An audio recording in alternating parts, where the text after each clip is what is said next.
There's a very specific kind of fantasy that I think lives in the back of a lot of people's minds. It's the apocalypse portfolio, right? The idea that when the stock market breaks and inflation eats your savings and the whole digital world just, goes dark, You'll be okay. you'll be the one person who is absolutely fine because you have that heavy, ironclad safe full of precious metals. It's a really primal financial instinct, that flight to tangible assets. When the numbers on a screen stop making sense, we want something we can actually hold. Right. And gold usually gets all the glory there. It's the king. But then people, they look at the price of gold per ounce. They wince a little. And they look at its cheaper cousin, silver. Yeah. And the assumption is, well, it's just gold on a budget. A safe haven, just more affordable. That's the impression, yeah, that they're basically the same asset class, just at different price points. But that's the traditional narrative. And if you really dig into the data, and specifically the research we're covering today, that narrative is, well, it's actually quite dangerous. How so? Because treating silver like gold light is a really great way to lose a lot of money very, very quickly. And that is exactly why we are doing this deep dive. We're looking at a report titled Assessing Volatility and Hazards in Silver Markets. Right. It's by a researcher named Doug Young. So before we get into all the scary stuff, we should probably establish who this guy is. Like, why are we listening to him? Credibility is so key here. The precious metals market is, frankly, it's full of hype men and, doom mongers. Oh, for sure. Doug Young is the opposite. He's a financial markets researcher with over 2 decades of experience. He's a former financial director, written over 500 articles. He isn't trying to sell you coins. He's analyzing the market mechanics. Okay, so he's a technician, not a salesman. That's a really important distinction. Exactly. He's just looking at the gears turning behind the price. So the mission for this deep dive isn't to tell you to buy or sell. We are not financial advisors. And neither is the source, not in this context. Right. The goal is to look at the fine print that usually gets glossed over. We're going to talk about why silver is kind of bipolar, why a recession might actually crush your silver holdings, which is totally counterintuitive. Yeah. And the absolute nightmare of trying to turn a bar of silver back into cash. It's all about understanding that silver has a completely different risk profile than gold. It's not just a store of value, it's an industrial commodity. And that one fact changes everything. Okay, let's start right there with that personality disorder. Yeah. Doug Young flags market volatility as the #1 hazard. Right at the top. Now, I think most people get that crypto is volatile or tech stocks are volatile, but isn't the whole point of a metal that it just sits there and is stable? It's a rock. It shouldn't move that much. In theory, yes. But Young introduces this concept of the dual role. If you want to understand silver, you have to understand this. The dual role. Gold is almost purely a monetary metal. It sits in vaults. It hangs around people's necks as jewelry. It isn't consumed. Once gold is mined, it stays in the world. Right. We don't build bridges out of it. We don't put it in, disposable items. Exactly. But silver has a day job.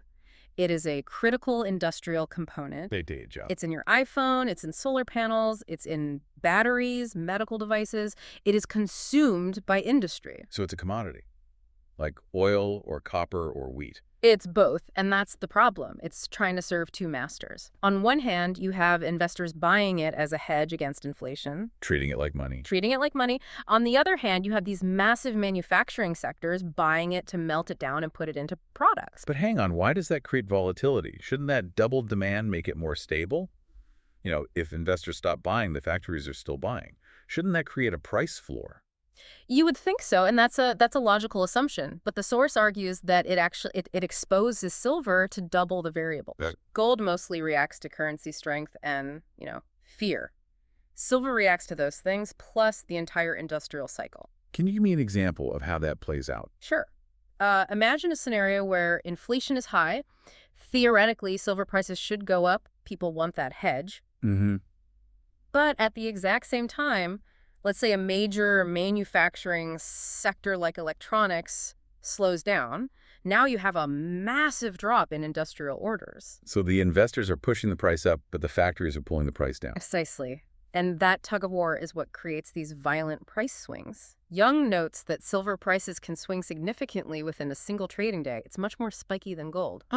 If you're looking for a calm asset to preserve wealth, silver's industrial tether makes it a much, much bumpier ride. That sounds like it's suffering from an identity crisis. It doesn't know if it's money or if it's a toaster part. That's actually a perfect way to put it. And that identity crisis leads directly to the second major hazard, which I think is the most misunderstood part of this entire report. And you're talking about the recession paradox. Yes.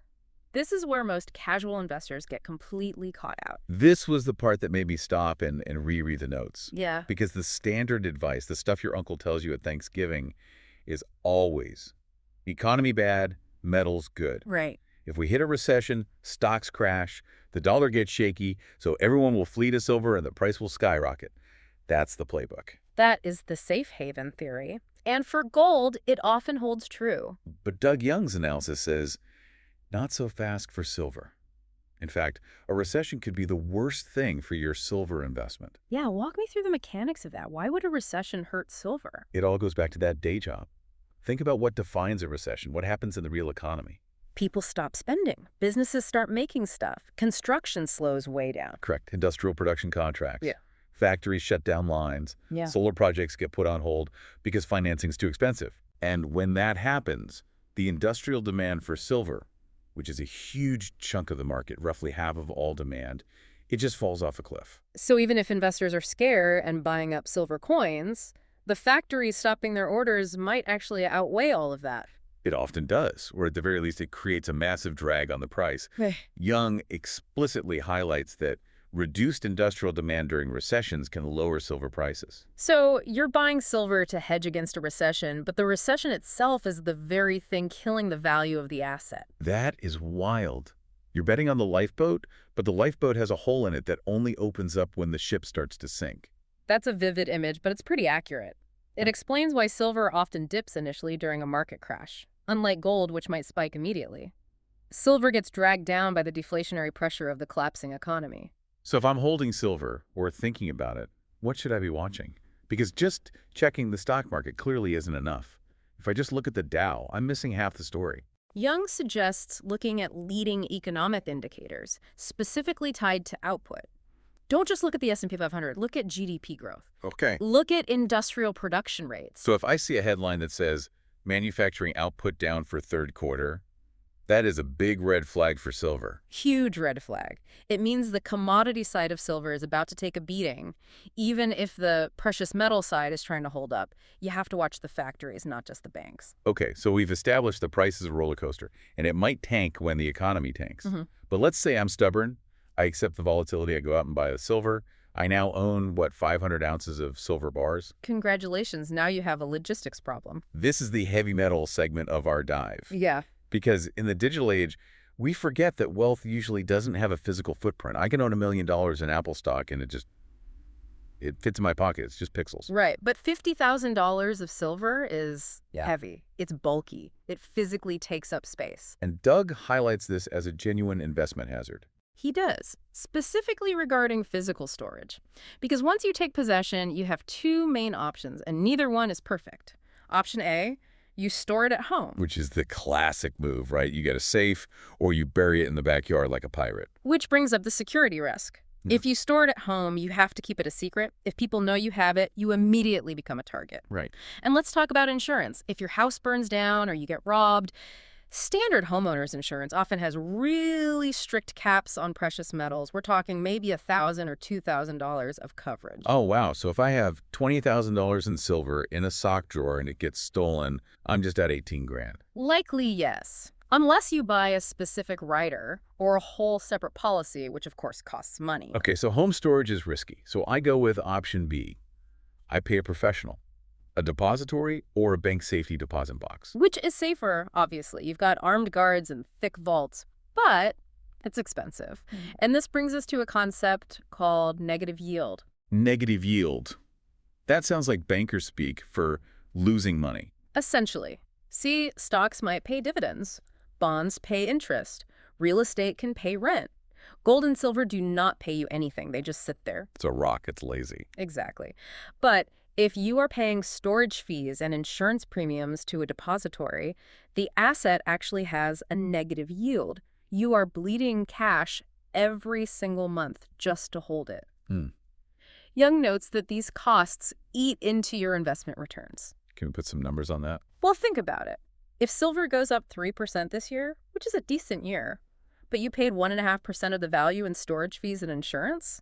Well, you didn't make 3%. You barely beat inflation. You barely beat inflation. You have to subtract the rent you pay for the metal from your profits. That changes the math significantly. Yeah. It's like buying a stock that charges you a rental fee every month just to keep it in your portfolio.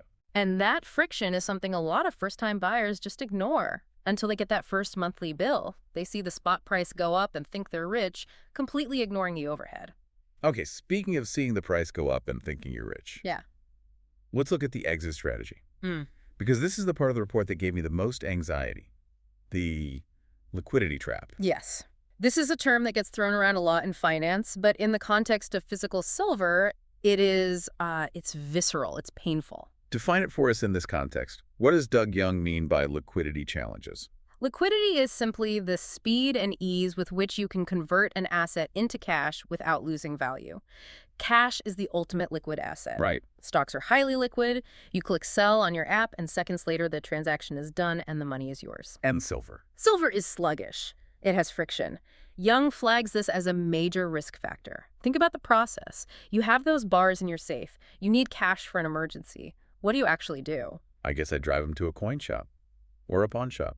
Or maybe I mail them to an online dealer. Okay, so first you have to physically transport them. That's risk and time right there. Then you have to find a buyer who is actually buying. And here is the real kicker, the spread. The spread. I've heard this term. Explain it like I'm 5. Okay. When you look up the price of silver on the news, that is the spot price. That's the global wholesale price. But you, the regular person, you can't buy at spot price. You pay spot plus a premium to the dealer so they can make a profit. Okay, so if spot is $25, I might pay $28. Right. But when you turn around to sell it back to them, they aren't going to give you $28. They might not even give you $25. They need to resell it, so they might offer you $24. So I lose money on the buy and I lose money on the sell. That gap is the spread. And in physical silver, that spread can be really wide. You might need the price to go up 10% just to break even on the transaction costs. That is brutal. So it's not just buy low, sell high. It's buy low, wait for it to go really high to cover the dealer's profit, and then sell? Exactly. And it gets worse. Young points out what he calls a contextual risk. When are you most likely to need to sell your emergency stash? When the economy tanks, when I lose my job, when there's a crisis. Exactly. But in a crisis, liquidity can dry up. Imagine it's 2008 again. Everyone is scared. Everyone is trying to sell things to raise cash. If you walk into a coin shop and 10 other people are also trying to sell silver, the dealer's going to be overstocked. So he might just say, I'm not buying today. Or he might say, I'll take it, but only at 20% below spot price, because he knows you're desperate and he knows he can't resell it quickly. So the asset that was supposed to save me in a crisis becomes an anchor I can't get rid of without taking a massive loss. That is the trap. You have wealth, technically, but you can't access it efficiently. It's locked in the metal. So does Young offer a solution? Or are we just doomed to have safes full of heavy, unsellable metal? No, the solution is sensible, even if it's a little boring. It's diversification. Young emphasizes that you just cannot hold all your wealth in illiquid assets. You need a mix. Right. You need cash. You need stocks. Things you can liquidate in 5 minutes so that you are never forced to sell your silver at a bad price. So silver is the break in case of emergency glass, but you better have a different emergency fund for all the small fires. Precisely. Silver is a long game asset. If you try to use it for short-term liquidity, the fees and the spread will just eat you alive. You need to be able to hold it through the bad times, not sell it during them. That makes sense. Don't back yourself into a corner where you have to sell the family silver to pay the rent. Exactly. Let's pivot to the future for a minute. Because despite all these headaches, the storage, the volatility, the spreads, people are still buying. And a big reason is the narrative around technology, the green energy boom. The tech factor. This is a huge driver of the current market psychology. Right.